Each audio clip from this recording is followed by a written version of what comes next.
Hello friends, thanks for joining. Today we've got two wagons to have a look at, and they're both models of Swiss box vans. This one here on the right is a Piko wagon, which has been made in Germany, and this one here is from Lima and it's been made in Italy.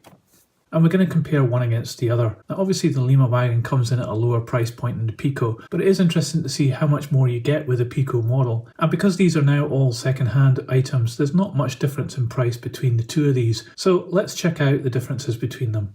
So just starting off here with the Piko wagon. Now this did actually come in another livery as well. It was this one here, which is in a grey colour, but it is again on the Swiss railways. You can see on both of them it has the SBB CFF logo written on it, but there is a difference in the transfers that have been applied to these as well as the colour. But apart from that, they're exactly the same wagon. There is one difference underneath though. You'll see that the couplings are different on this one here. It's got NEM pockets. And this one has an older version of the Piko coupling. So this is obviously an older wagon to this one, but there's no real difference apart from that. And now the Lima one is also one that has a different variation available, and it's this one here, the difference being underneath on the chassis. So this one looks as though it's got more modern couplings here, but they're still not in NEM pockets. And this one has older couplings which don't have the little spring adjuster underneath molded into the bottom piece of plastic. But aside from that, these two are identical models. So let's start off having a more detailed look at the Piko wagon.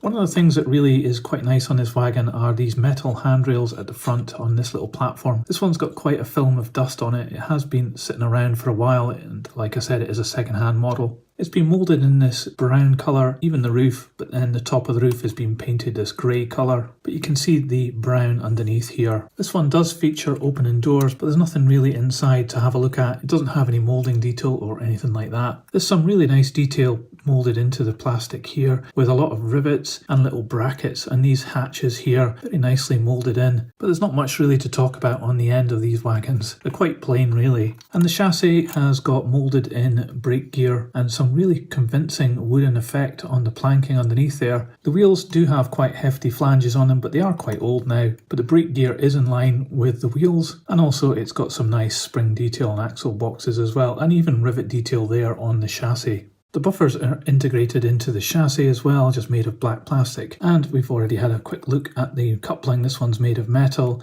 and it does have a bit of movement in it as well. One of the things that is really noticeable, and you can see this more on the Lima model, which we're going to take a look at in a moment, is that on the roof there is no moulding mark at all.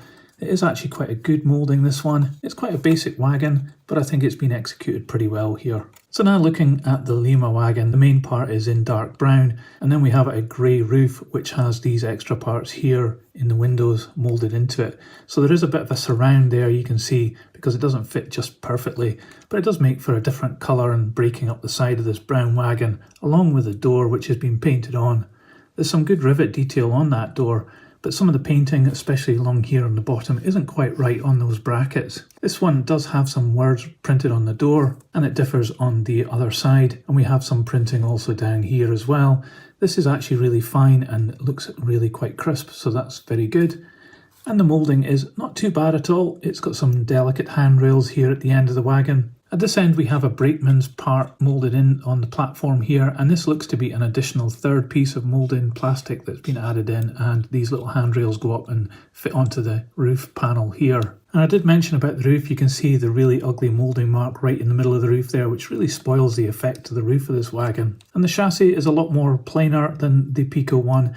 It has some representation of brake gear there, which is in good relief, but it doesn't have any planking detail. And things like the brake gear isn't in line with the wheels, but that said, it does look a little bit finer on the moulding here with the springs and the axle boxes, and it does have these steps coming down as well as the ones in the middle. The couplings are a combination of plastic and metal on here, and again quite heavy flanged wheels, but they are darkened, so they look a little bit better than the Piko one. So these two wagons are quite varied. Let's put them on the scales and we'll check out what they weigh.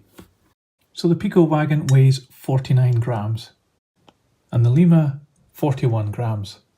So it's a bit of a mixed bag with both of these two wagons. There's some parts of the Lima one which does actually look a little bit better, like the wheels for example, and the detail on some parts of the chassis, whereas the Piko one, the wheels aren't so good, but the chassis has had a lot more parts moulded into it. The handrails at this end of the Piko wagon really look quite good in the metal colour here. They aren't really contrast with the rest of the colour of this wagon, so they could probably do with a paint. And the underside of the roof as well could be doing with a bit of a tidy up as well. It's not very good, it's just body colour. The Lima does have a lot going for it, but it doesn't feel as though it's quite so prototypical, and it does have an air of more cheapness to it. So it probably should come in at a cheaper price point than the Piko one, but I do think it's worth going the extra mile and paying a little bit more for wagons like this Piko one over this Lima one.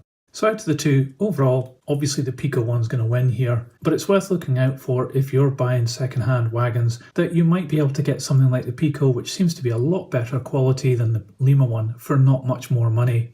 So let me know in the comments below what you thought about my analysis of these two wagons, and if you agree with me that the Piko one is the better, or if you have a different view about the Lima one. And if you liked this video, please give it a thumbs up, it really helps this channel grow. I'll put these on the turntable so you can see all the way around, and on screen in a moment there'll be a link to another video. Just click on that and I'll see you over there. But that's it for this one. Thanks for watching. See ya!